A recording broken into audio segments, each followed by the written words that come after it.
Hello dear students, welcome. एक बार फिर से आप सभी का स्वागत एक नई कविता में। आज हम पढ़ेंगे तोड़ो, जो कविता है रघुवीर सहाय साहब की, अपनी कक्षा 12 की हिंदी की जो कविता है तोड़ो, और इसके कवि हैं रघुवीर सहाय।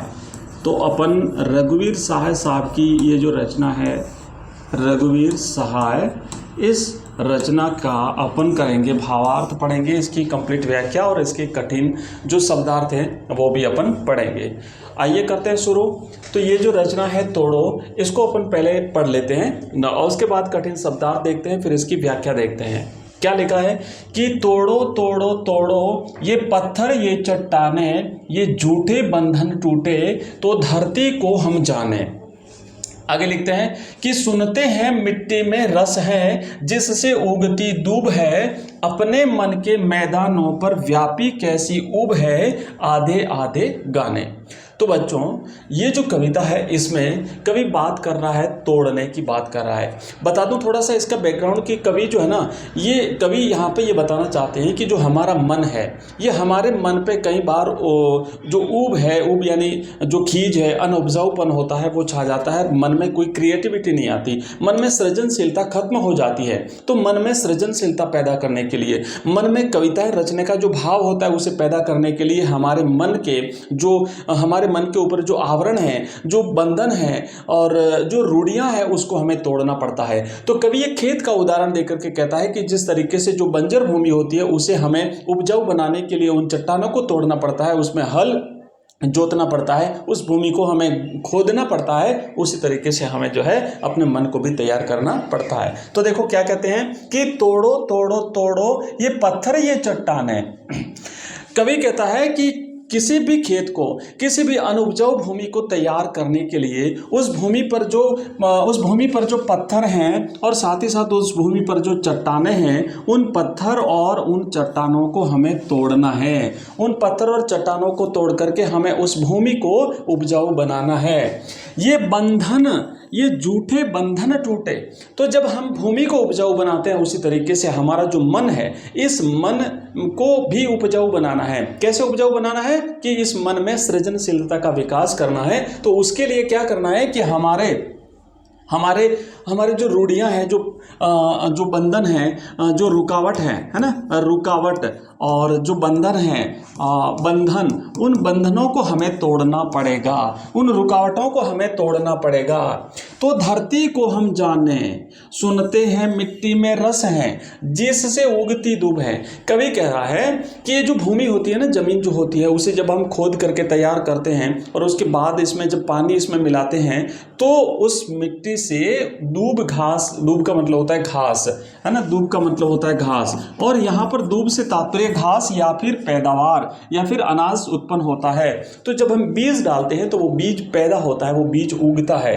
कब उगता है कि जब मिट्टी में रस मिलता है। रस का मतलब यहाँ पानी से है कि उस मिट्टी को, जो बंजर भूमि है, उसको खोद करके हम जब तैयार करते हैं, उसमें पानी डालते हैं, तो उसमें बीज मिलाते हैं, तो वो बीज क्या करेगा, उगेगा। अपने मन के मैदानों पर व्यापी कैसी ऊब है। यहाँ पर ऊब का तात्पर्य है अनउपजाऊपन, अनउपजाऊपन। तो हमारा जो मन है, हमारा जो मन जो है, इसको भी कवि ने एक मैदान माना है।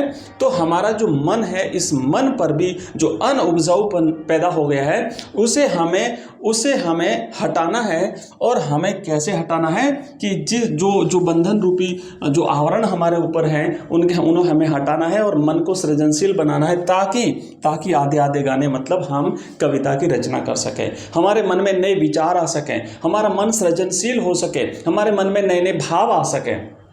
ठीक है बच्चों, तो चलिए यहाँ पे थोड़े से इसके कठिन शब्दार्थ देख लेते हैं। वैसे हमने देख लिया।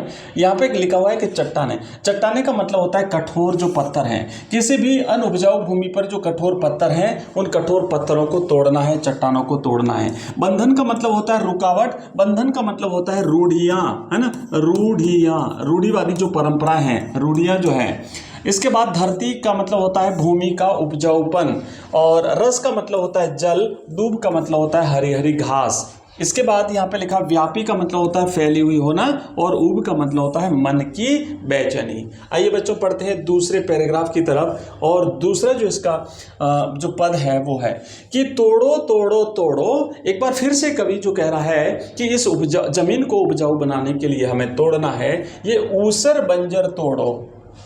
क्या तोड़ना है हमें? ये ऊसर बंजर। ऊसर बंजर का मतलब होता है जो अनउपजाऊ भूमि है, जो बेकार पड़ी हुई भूमि है, जो खराब जमीन है ना, खराब जमीन जो है, या फिर अपन कहेंगे जो अनउपजाऊ भूमि जो है, अनउपजाऊ जो जमीन है, उस अनउपजाऊ जमीन को हमें क्या करना है? तोड़ना है।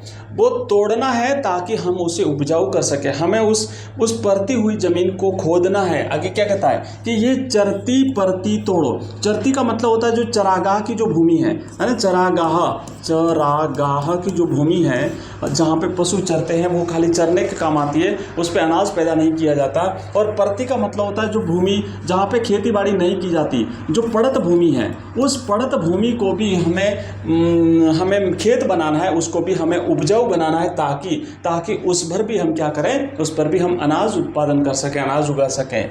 तो ऐसी चरती और परती जमीन को भी तोड़ो। तोड़ो का मतलब होता है इसे खोदो, उसे तैयार करो, सब खेत बनाकर छोड़ो। तो जितनी भी अनउपजाऊ जमीन है, जितनी भी बंजर जमीन है, जितनी भी चरागाह की भूमि है, जितनी भी पड़त भूमि है, उन समस्त भूमि को हमें खेत बना करके छोड़ देना है ताकि हम जैसे ही उसमें अनाज डालेंगे और फिर उसमें पानी जाएगा, रस मिलेगा उस जमीन को, तो वो जो है वो अनाज उत्पन्न हो जाएगा। मिट्टी में रस होगा ही जब वह पोसेगी बीज को। तो फिर जब हम उस जमीन को तैयार कर देंगे, उसके बाद जब हम उसमें बीज डालेंगे और फिर जब उसमें पानी मिलेगा, जब उसमें रस मिलेगा, रस का मतलब होता है पानी, तो फिर वो जमीन क्या करेगी, वो उपजाऊ जमीन जो है उस बीज को पोसेगी। पोसना मतलब पालना पोसना, बड़ा करना। तो वहाँ पे जो है वो अनाज का उत्पादन होगा। हम इसको क्या कर डाले, इस अपने मन की खींच को। लेकिन हमारे मन की जो खींच है, हमारे मन की जो एक बेचैनी है, एक व्याकुलता है, उसका क्या करें, उसको भी हमें हटाना है ताकि हमारा मन भी एक सुंदर खेत बने, ताकि हमारे मन में नई नई कविताएं आ सकें, हमारे मन में नए नए भाव आ सकें, हम कविताओं की रचना कर सकें, हम अच्छी अच्छी सुंदर सुंदर कविताएं बना सकें। गोड़ो गोड़ो गोड़ो। गोड़ो गोड़ो का मतलब होता है खोदो खोदो खोदो। जो अनउपजाऊ जमीन है उसको खोदो। हमारे मन के ऊपर जो रूढ़ियाँ, परंपराओं रूपी जो परत है, उसको भी खोदना है, हमें उसे भी तोड़ना है और हमारे मन को हमें उपजाऊ बनाना है।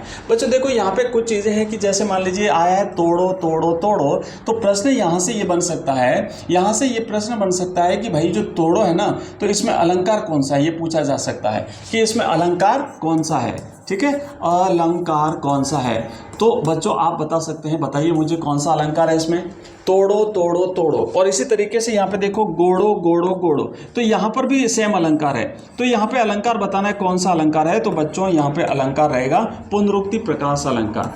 पुनरुक्ति, ठीक है, पुनरुक्ति प्रकाश अलंकार। पुनरुक्ति प्रकाश अलंकार। पुनरुक्ति प्रकाश अलंकार मतलब जब किसी शब्द का रिपीटेशन होता है, जब किसी शब्द की आवृत्ति होती है ना, तो वहाँ पे पुनरुक्ति प्रकाश अलंकार होता है। तो यह दोनों जगह जो है वो पुनरुक्ति प्रकाश अलंकार का प्रयोग कवि ने किया है। तो ये हमने देखा। इसके कुछ कठिन शब्दार्थ भी हैं, देख लेते हैं। वैसे मैंने बता दिया आपको। यहाँ पे लिखा हुआ ऊसर बंजर का मतलब होता है अन्न उपजाऊ भूमि जो पैदावार नहीं करती है ना, पैदावार नहीं करने वाली। चरती का मतलब होता है चरागाह की भूमि, और परती का मतलब होता है खेती के काम न आने वाली खाली पड़ी हुई जमीन, जो पड़त जमीन होती है वो। रस का मतलब होता है जल, और पोसेगी, पोसने का मतलब होता है पालन पोषण करना। बीज जब जमीन में जाएगा तो उस जमीन उस बीज को पालेगी, पोसेगी, बड़ा करेगी। खींच का मतलब होता है व्याकुलता और चिढ़न, और गोड़ों का मतलब होता है खेत की मिट्टी मुलायम बनाने के लिए उसकी खुदाई करना। गोड़ों का मतलब होता है खोदना, जमीन को खोद करके उसे मुलायम बनाना, ताकि जब हम उसमें बीज डालें और फिर उसमें पानी जाए तो वो जो बीज डाला गया है वो बीज उगेगा और वहाँ पे उत्पादन होगा। तो इसी तरीके से हमारा जो मन है, हमारे मन पर जो बंधन है, जो रूढ़ियाँ हैं, जो हमारा मन के ऊपर जो परत चढ़ गई है, उसको हमें तोड़ना है। हमारे मन को क्रिएटिव बनाना है, हमारे मन को सृजनशील बनाना है ताकि मन जो है वो नए नए भावों के माध्यम से कविताओं की रचना कर सके, हमारे मन में नए नए विचार आ सकें। बच्चों ये जो अपने जो चैप्टर हमने पढ़ा है, इस चैप्टर की ये जो पीडीएफ और इसके कंप्लीट वीडियोस, ऑनलाइन टेस्ट, हमारी लाइव क्लासेस, ये सारी चीज़ें अगर आप चाहते हैं तो हमारा ऐप है एजुकेशन राइज नाम से। बच्चों एजुकेशन राइज RISE, इस वीडियो के डिस्क्रिप्शन में लिंक दिया हुआ है, उस लिंक पर क्लिक करके आप इस ऐप को डाउनलोड कर सकते हैं, जहां पर कंप्लीट सिलेबस आपको लेटेस्ट पैटर्न के अकॉर्डिंग कंप्लीट सिलेबस मिलेगा। चैप्टर वाइज टोटल आपको मिलेंगे, वहां पे PDF के रूप में नोट्स मिलेंगे, फिर उसका वीडियोस मिलेगा, फिर वहां पे आपको क्वेश्चन आंसर मिलेंगे, उसके MCQs मिलेंगे, साथ ही साथ वहां पे हमारे जो ऑनलाइन टेस्ट हैं, है ना, ऑनलाइन जो टेस्ट हैं वो ऑनलाइन टेस्ट आपको वहां पे मिलेंगे। उसके बाद हमारे जो लाइव क्लासेस होती हैं वो लाइव क्लासेस भी आपको वहां पे बच्चों मिलेगी। तो ये सारी चीजें आपको मिलेगी। हिंदी कंपलसरी, हिंदी साहित्य, English, political science, geography, history, ये सारे सब्जेक्ट आपको मिलेंगे इस ऐप में। लिंक इस वीडियो के डिस्क्रिप्शन में दिया हुआ है। इसके अलावा आप हमारा नंबर नोट कर सकते हैं बच्चों, उस नंबर पे आप हमारे साथ व्हाट्सएप ग्रुप और हमारा व्हाट्सएप चैनल है उसके साथ हमारे साथ जुड़ सकते हैं उस पर, और हमारे टेलीग्राम चैनल पर भी जुड़ सकते हैं। इन सबका हमारा नंबर रहेगा, आप इस नंबर को नोट कर लीजिए, मैं यहाँ पे लिख देता हूँ। उस नंबर पर आप हमें मैसेज करेंगे तो आपको लिंक मिल जाएंगे 9079622989। इस नंबर पे बच्चों आप मैसेज कर सकते हैं, ठीक है। और नेक्स्ट टॉपिक के साथ मिलते हैं एक नेक्स्ट वीडियो में, तब तक के लिए बाय, थैंक यू, धन्यवाद।